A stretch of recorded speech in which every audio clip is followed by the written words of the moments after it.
Headlines brought to you by Panchamrita.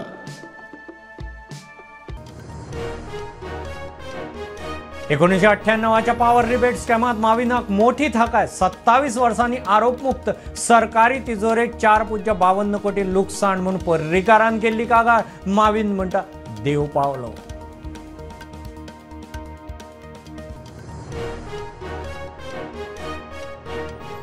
अनधिकृत घरां अधिकृत करपी बिल गोंयचे फुडले पिळगेक मारक. मोठो परिणाम जातलो. कांय नागरीक वचून मेळ्ळ्या राज्यपालाक फिर्याद.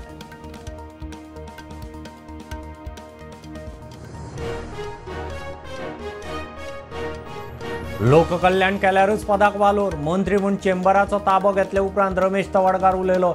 1.5 वर्सांत खंय जाता तितलो वावर करतलो.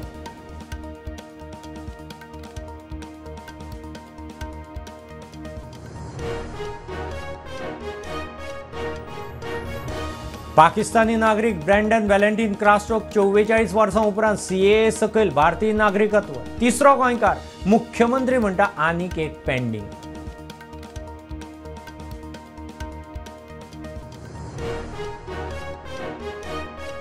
माटोळेचें सामान विकपी गोंयकारांकडच्यान पालिकांनी घेतलो सोपो. मुख्यमंत्री म्हणटा विकेंडाक लागून सोपो माफीचें नोटिफिकेशनाक कळाव. सोपेकार म्हणटा पावणी घेवन फटको.